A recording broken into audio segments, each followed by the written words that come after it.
ನಡಿ ಈಗ ಶುರು ಮಾಡೋಣ. ಕೇಸರಿಯಿಂದ ಮನೋಲ್ಲಾಸ ಮನಸ್ಸು ಮತ್ತೇರಿ ಕುಣಿದಾಡಿದೆ ನೋಡು, ಮನಸ್ಸು ಮತ್ತೇರಿ ಕುಣಿದಾಡಿದೆ ನೋಡು. ಕ್ಷಣ ಕ್ಷಣವೂ ಆಚರಿಸಿ ಕೇಸರಿ ಹಬ್ಬ. ವಿಮಲ್ ಬಾಯಲ್ಲಿ ಹೇಳಿ ಕೇಸರಿ.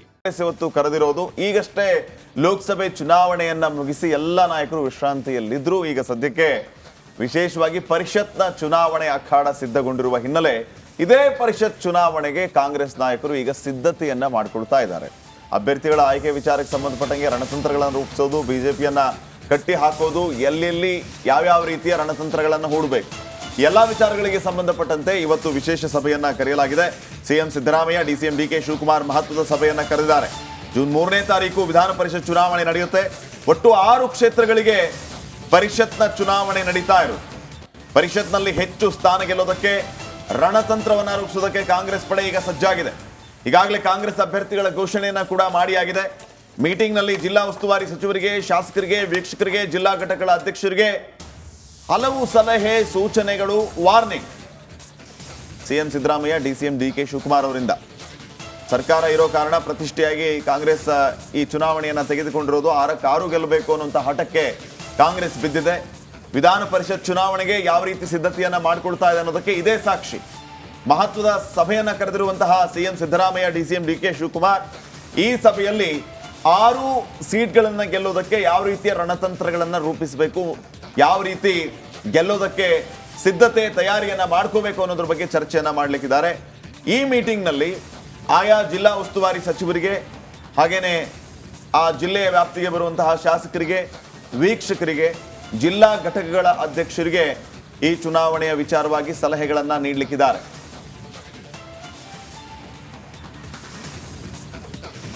ನೋಡಿ, ಗಮನಿಸ್ತಾ ಇದ್ದೀರಿ ಈಗಾಗಲೇ ಯಾರ್ಯಾರಿಗೆ ಟಿಕೆಟ್ ಅನ್ನ ನೀಡಲಾಗಿದೆ ಅನ್ನೋದನ್ನ. ಆಯನೂರು ಮಂಜುನಾಥ್ ಅವರು ಅಲ್ಲಿ ಕಾಂಗ್ರೆಸ್ನ ಕ್ಯಾಂಡಿಡೇಟ್ ಆಗಿದ್ದಾರೆ. ನೈಋತ್ಯ ಶಿಕ್ಷಕರ ಕ್ಷೇತ್ರದಿಂದ ಕೆ ಮಂಜುನಾಥ್ ಅವರು ಕೂಡ ಅಖಾಡದಲ್ಲಿ ಇದ್ದಾರೆ.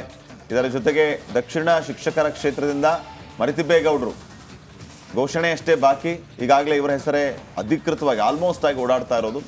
ಆಗ್ನೇಯ ಶಿಕ್ಷಕರ ಕ್ಷೇತ್ರದಿಂದ ಶ್ರೀನಿವಾಸ್ ಅವರ ಹೆಸರು ಈಗಾಗಲೇ ಕನ್ಫರ್ಮ್ ಆಗಿರೋದು. ಇದರ ಜೊತೆಗೆ ಡಾಕ್ಟರ್ ಚಂದ್ರಶೇಖರ್ ಪಾಟೀಲ್ ಅವರು ಈಶಾನ್ಯ ಪದವೀಧರ ಕ್ಷೇತ್ರದಿಂದ ಅಖಾಡದಲ್ಲಿದ್ದಾರೆ. ಒಟ್ಟು 6 ಅಭ್ಯರ್ಥಿಗಳನ್ನ ಈಗಾಗಲೇ ಘೋಷಣೆ ಮಾಡಲಾಗಿದೆ. ಒಬ್ಬರು ಅಧಿಕೃತವಾಗಿ ಘೋಷಣೆ ಆಗಬೇಕಷ್ಟೇ.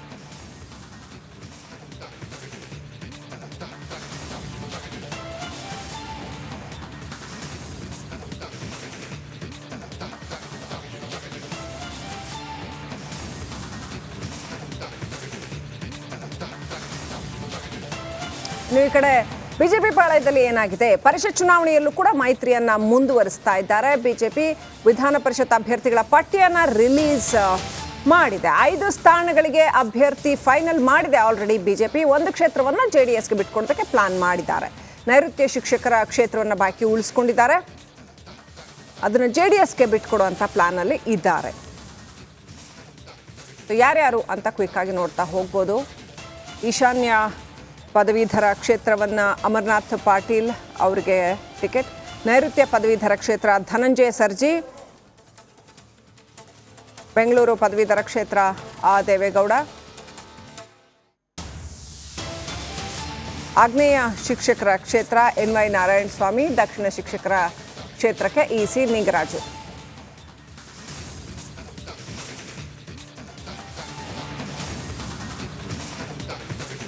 ಏನಾಗುತ್ತೆ ಪರಿಷತ್ ಎಲೆಕ್ಷನ್ ಏನಾಗುತ್ತೆ ಅನ್ನುವಂಥದ್ದು. MLC ಎಲೆಕ್ಷನ್ ಬಾಕಿ ಇದೆ. 6 ಸ್ಥಾನಗಳಿಗೆ ನಡೀಬೇಕಾಗಿರುವಂಥ election. Congress already candidate announce ಮಾಡಿದೆ. ಹಾಗೆಯೇ ಬಿಜೆಪಿ ಕೂಡ ಕ್ಯಾಂಡಿಡೇಟ್ ನಿರ್ಧಾರ ಮಾಡಿದೆ. 1 ಸ್ಥಾನವನ್ನು JDSಗೆ ಬಿಟ್ಟುಕೊಟ್ಟಿದೆ.